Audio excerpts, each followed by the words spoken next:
رسول خدا صلی اللہ علیہ وآلہ وسلم نے حکم دیا کہ مکہ پر حملہ کے لیے زیادہ سے زیادہ تعداد میں فوج تیار کی جائے۔ آپ صلی اللہ علیہ وآلہ وسلم کے حکم میں خاص طور پر شامل تھا کہ جنگی تیاری اتنے بڑے پیمانے کی ہو کہ مکہ والوں کو فیصلہ کن شکست دے کر قریش کو ہمیشہ کے لیے تہ و تیگ کر دیا جائے۔ اس کے علاوہ حضور صلی اللہ علیہ وآلہ وسلم نے فرمایا کہ کوچ بہت تیز ہوگا اور اسے ایسا خفیہ رکھا جائے گا کہ مکہ والوں کو بے خبری میں دبوچ لیا جائے یا مکہ کے قریب اتنی تیزی سے پہنچا جائے کہ قریش کو مہلت نہ مل سکے کہ وہ اپنے اتحادی قبائل کو مدد کے لیے بلا سکے۔ مدینہ میں مسلمانوں نے راتوں کو بھی سونا چھوڑ دیا۔ جدھر دیکھو تیر تیار ہو رہے تھے، تیروں سے بھری ہوئی ترکشوں کی انبار لگتے جا رہے تھے، برچیاں بن رہی تھیں، گھوڑے اور اونٹ تیار ہو رہے تھے، تلواریں تیز ہو رہی تھیں، عورتیں اور بچے بھی جنگی تیاریوں میں مصروف تھے۔ رسول اکرم صلی اللہ علیہ وآلہ وسلم اور صحابہ کرام رضی اللہ عنہ بھاگتے دوڑتے نظر آتے تھے۔ مدینہ میں ایک گھر تھا جس کے اندر کوئی اور ہی سرگرمی تھی، وہ غیر مسلم گھرانہ تھا۔ وہاں ایک اجنبی آیا بیٹھا تھا۔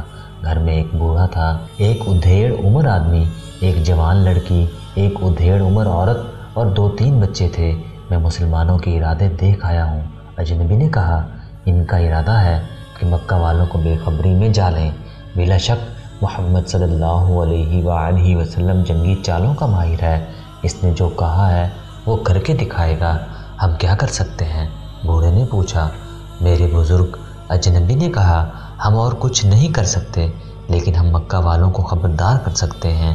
تیار رہو اور ادھر ادھر کے قبیلوں کو اپنے ساتھ ملا لو اور مکہ کے راستے میں کہیں گھات لگا کر مسلمانوں پر ٹوٹ پڑو۔ مکہ پہنچنے تک ان پر شب خون مارتے رہو۔ مسلمان جب مکہ پہنچیں گے تو ان کا دم خم ٹوٹ چکا ہوگا۔ قسم اس کی جسے میں پوجتا ہوں، بوڑھے نے جوشیلی آواز میں کہا، تم عقل والے ہو، تم خدا یہودا کے سچے پجاری ہو۔ خدا یہودا نے تمہیں عقل و دانش عطا کی ہے، کیا تم مکہ نہیں جا سکتے؟ نہیں، اجنبی نے کہا، مسلمان ہر غیر مسلم کو شک کی نگاہ سے دیکھ رہے ہیں۔ یہ جانتے ہیں کہ میں یہودی ہوں، وہ مجھ پر شک کریں گے، میں اپنی جان پر کھیل جاؤں گا۔ مجھے ان یہودیوں کے خون کا انتقام لینا ہے جنہیں مسلمانوں نے قتل کیا تھا۔ میری رگوں میں بنو قریظہ کا خون دوڑ رہا ہے۔ یہ میرا فرض ہے کہ میں مسلمانوں کو ضربے لگاتا رہوں، اور میں اپنا یہ فرض ادا نہ کروں تو خدا یہودا مجھے اس کتے کی موت مارے جس کے جسم پر خارش اور پھوڑے ہوتے ہیں اور وہ تڑپ تڑپ کر مرتا ہے۔ لیکن میں نہیں چاہتا کہ میں پکڑا جاؤں۔ میں مسلمانوں کو ڈنگ مارنے کے لیے زندہ رہنا چاہتا ہوں۔ میں بوڑھا ہوں۔ بوڑھے نے کہا، مکہ دور ہے، گھوڑے یا اونٹ پر اتنا تیز سفر نہیں کر سکوں گا کہ مسلمانوں سے پہلے مکہ پہنچ جاؤں۔ یہ کام بچوں اور عورتوں کا بھی نہیں۔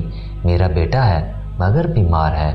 اس انعام کو دیکھو جو ہم تمہیں دے رہے ہیں۔ اجنبی نے یہودی سے کہا، یہ کام کر دو، انعام کے علاوہ ہم تمہیں اپنے مذہب میں شامل کر کے اپنی حفاظت میں لے لیں گے۔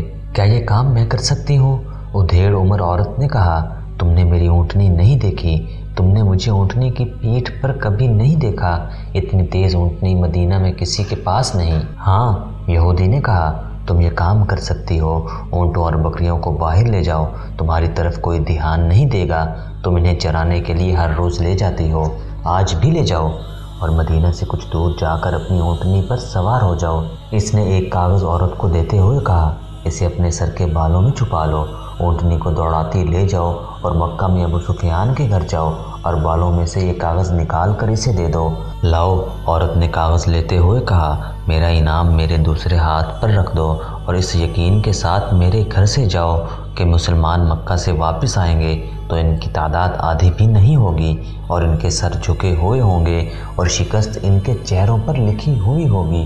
یہودی نے سونے کے 3 ٹکڑے عورت کو دیے اور بولا، یہ اس انعام کا نصف حصہ ہے جو ہم تمہیں اس وقت دیں گے جب تم یہ پیغام ابو سفیان کے ہاتھ میں دے کر واپس آؤ گی۔ اگر میں نے کام کر دیا اور زندہ واپس نہ آ سکی تو باقی انعام تمہارے بیمار خامند کو ملے گا۔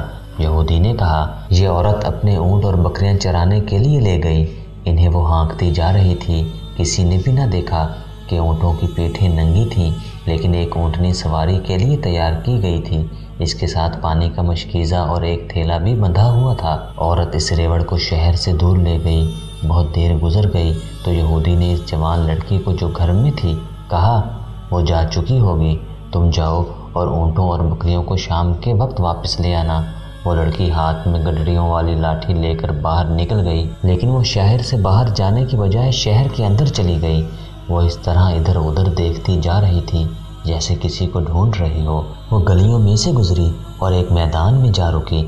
وہاں بہت سے مسلمان ڈھالیں اور تلواریں لیے تیغ زنی کی مشق کر رہے تھے۔ ایک طرف شتر دوڑ ہو رہی تھی اور تماشائیوں کا بھی ہجوم تھا۔ لڑکی اس ہجوم کے ارد گرد گھومنے لگی۔ یہ کسی کو ڈھونڈ رہی تھی۔ اس کے چہرے پر پریشانی کے آثار تھے جو بڑھتے جا رہے تھے۔ اس کے قدم تیزی سے اٹھنے لگے۔ ایک جوان آدمی نے اسے دیکھ لیا اور بڑی تیز چلتا اس کے پیچھے گیا۔ قریب پہنچ کر اس نے دھیمی آواز سے کہا، زاریہ۔ لڑکی نے چونک کر پیچھے دیکھا اور اس کے چہرے سے پریشانی کا تاثر اڑ گیا۔ وہیں آ جاؤ، زاریہ نے کہا اور وہ دوسری طرف چلی گئی۔ زاریہ کو وہاں پہنچتے خاصا وقت لگ گیا جہاں وہ عورت اونٹوں اور بکریوں کو لے جایا کرتی تھی۔ اونٹ اور بکریاں وہیں تھیں، وہ عورت اور اس کی اونٹنی وہاں نہیں تھیں۔ زاریہ وہاں اس انداز سے بیٹھ گئی جیسے بکریاں چرانے آئی ہو۔ وہ بار بار اٹھتی اور شہر کی طرف دیکھتی تھی۔ اسے اپنی طرف کوئی آتا نظر نہیں آ رہا تھا۔ وہ ایک بار پریشان ہونے لگی۔ سورج ڈوبنے کے لیے افق کی طرف جا رہا تھا۔ جب وہ آتا دکھائی دیا، زاریہ نے سکون کی آہ بھری اور بیٹھ گئی۔ اوہ عبید، زاریہ نے اسے اپنے پاس بٹھا کر کہا، تم اتنی دیر سے کیوں آئے ہو؟ میں پریشان ہو رہی ہوں۔ کیا میں نے تمہیں پریشانی کا علاج بتایا نہیں؟ عبید نے کہا، میرے مذہب میں آ جاؤ اور تمہاری پریشانی ختم ہو جائے گی۔ جب تک تم اسلام قبول نہیں کرتی، میں تمہیں اپنی بیوی نہیں بنا سکتا۔ یہ باتیں پھر کر لیں گے، زاریہ نے کہا، لیکن آج میرے دل پر بوجھ آ پڑا ہے۔ کیسا بوجھ؟ مسلمان مکہ پر حملہ کرنے جا رہے ہیں۔ زاریہ نے کہا، تم نہ جاؤ عبید، تمہیں اپنے مذہب کی قسم ہے، نہ جانا۔ کہیں ایسا نہ ہو مکہ والوں میں اتنی جان نہیں رہی کہ ہمارے مقابلے میں جم سکیں۔ عبید نے کہا، لیکن زاریہ، ان میں جان ہو نہ ہو، اگر میرے رسول صلی اللہ علیہ وآلہ وسلم مجھے آگ میں کود جانے کا حکم دیں گے تو میں آپ صلی اللہ علیہ وآلہ وسلم کا حکم مانوں گا۔ دل پر بوجھ نہ ڈالو زاریہ، ہمارا حملہ ایسا ہوگا کہ انہیں اس وقت ہماری خبر ہوگی جب ہماری تلواریں ان کے سروں پر چمک رہی ہوں گی۔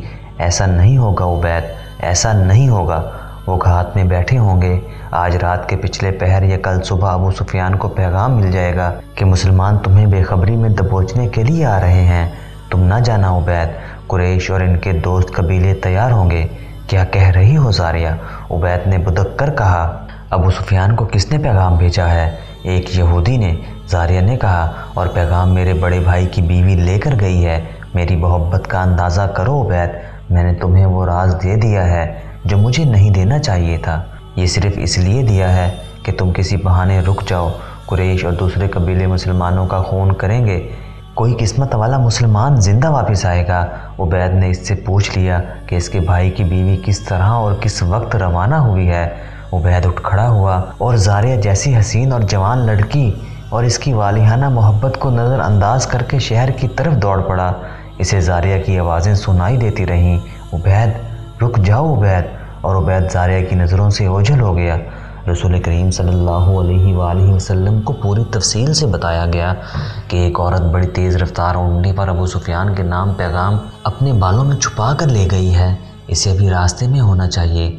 رسول کریم صلی اللہ علیہ وآلہ وسلم نے اسی وقت حضرت علی رضی اللہ عنہ اور حضرت زبیر رضی اللہ عنہ کو بلا کر اس عورت کی اور اس کی اونٹنی کی نشانیاں بتائیں اور انہیں اس عورت کو راستے میں پکڑنے کو بھیج دیا۔